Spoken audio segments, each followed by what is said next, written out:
So a guy goes into a pet store, and he says, I live alone, he said, and he says, I like it that way. He says, but sometimes I just miss the sound of a human voice. He said, would you happen to have a talking parrot? And the guy says, as a matter of fact, I just got a parrot in the other day. Talks blue streak, this parrot. And he's quite beautiful. You'd like to come and look at him. So he says, I have him in the back room. So he goes in the back room, and there's a big parrot cage with a cloth on it. He takes the cloth off, and there's this beautiful parrot, green and red. It's got a beautiful yellow beak and everything, very bright-eyed.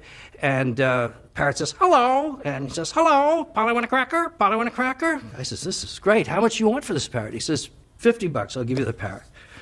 So he takes the parrot, the cage and everything.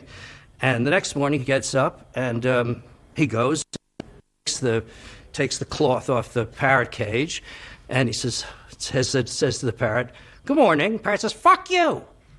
He says, no, don't talk to me that way. He says, go fuck yourself. He says, look, I don't like that kind of language in my house. The guy says, eat shit.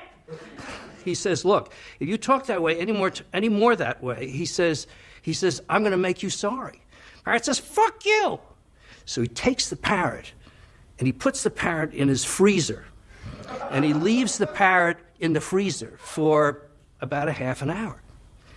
He opens the freezer, and the parrot's in there, and it's shaking, and its beak is blue, and it looks terrified, and takes the parrot out, and he says, you're going to behave yourself now? The parrot goes, he says, you're not going to talk that way? The parrot goes, he says, okay. The parrot says, I have one question.